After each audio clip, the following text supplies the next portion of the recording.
played 10 so far. We're 8-2. We won the Las Vegas Classic, which was a good 4-team event for us. We beat San Diego, it was a good team in the first semifinal, and then we beat Hawaii, who was proven to be a good team in the championship. Our 2 losses came at Wichita State by 6 and at Alabama by 5. Both those games were tied with under the 4 media timeout. So we played a tough schedule. We played some at home as well. And to be 8-2 with the injuries we went through, you're never happy unless you're undefeated. But it's I'm proud of my group. I think we're not playing our best basketball yet, but any team that you coach, you don't want to be playing your absolute best in December. But we're still working at it, and I like our group, especially if we continue to work like we are. You mentioned injuries and your tough schedule. How have you seen your team grow from the start of the season until this point here in mid-December? Can you repeat that, please? My volume's a little bit low. Sure. How have you seen your team grow from the start of the season until now? Well, we've had a really interesting season so far, because we started out brought in 10 new guys, and we've been injured, especially at the point guard spot. Greg Parham, who averaged 19 a game at VMI, one of the top transfers on the market, has had a back issue. He's not played yet. And then Turbo Jones, a transfer from Auburn, was starting at the 1 for us. And we were tied at Wichita State at halftime, and he goes out with a broken foot. So he's not going to be back till mid-January. So the growth of our team has been guys stepping up and playing positions that they haven't really played throughout their career. That part's been huge. And then just our maturity level. Anytime you bring in 10 new guys, obviously we like the talent. That's why we brought them in, and what type of people they are. But that doesn't always tell the story of what type of competitor they are, how much they're going to buy into the culture of what we do.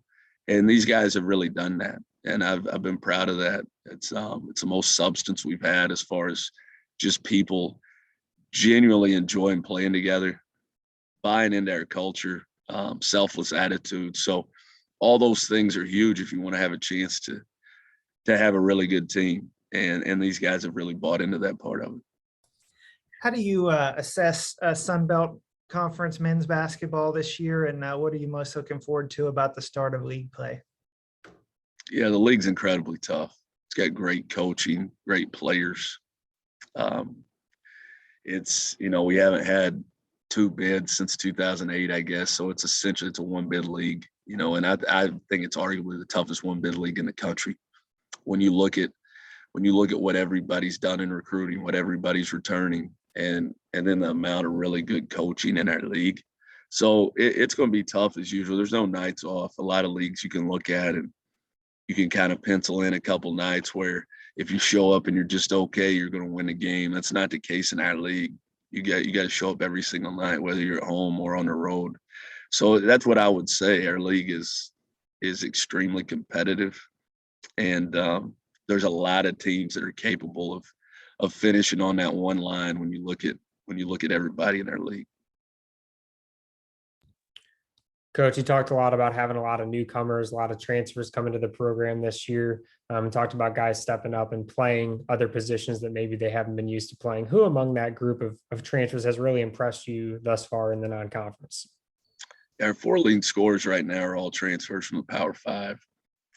Charles Manning's averaging 17, and he's slid over and handled a lot of the ball handling for us.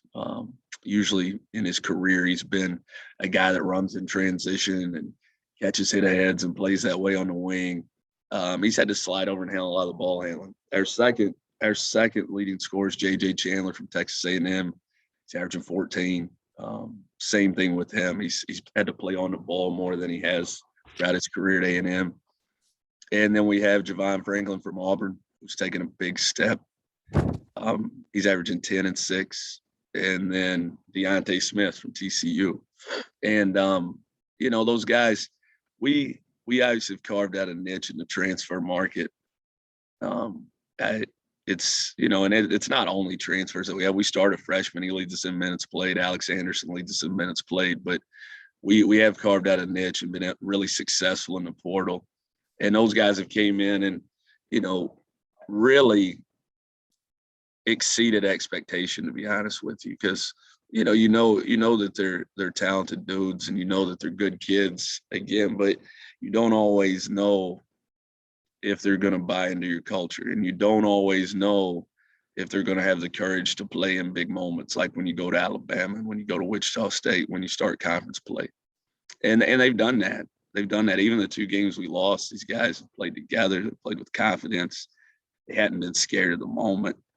And we're really, you know, and I think I've signed probably as me and Eric Musselman have signed the most transfers in all of America in college basketball. I would put that up against anybody.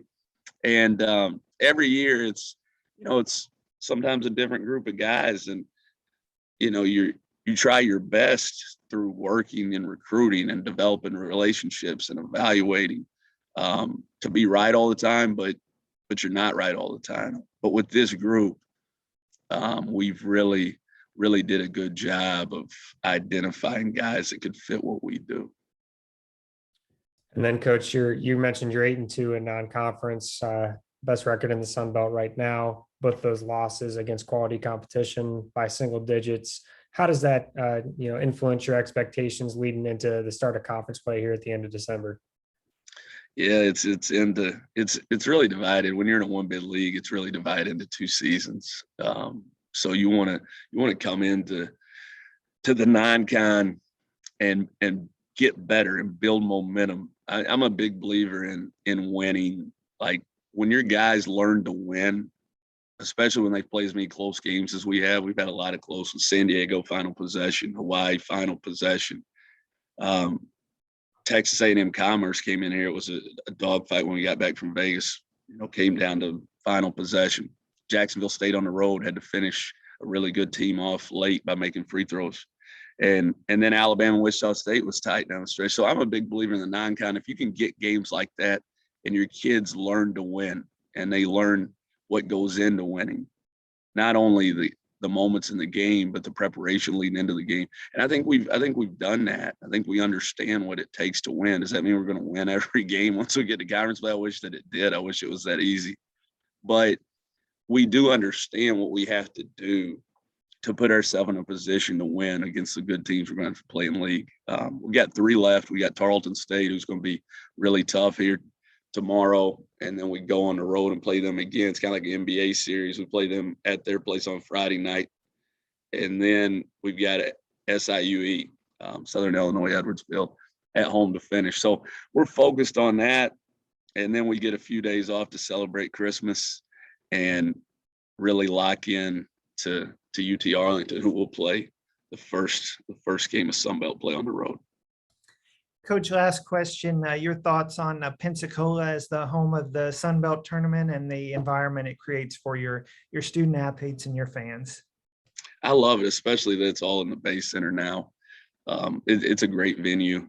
It's a great location. And obviously I'm partial because it's like 50 minutes from where we're at and our fans can get down there. So but I do, even if we were somewhere else traveling further away, I do think it's a good venue. I think that the size of it, the things that, you know, even a casual fan that isn't necessarily just loves hoops can come and watch, you know, in Pensacola, if they want to come watch a good conference tournament and enjoy the city. It's a great city. Again, the venue's nice. So I love it. I think, and it's not a knock on New Orleans because I didn't dislike New Orleans, but I do think in Pensacola at the Bay Center, it's kind of a perfect location for a tournament like the Sun Belt.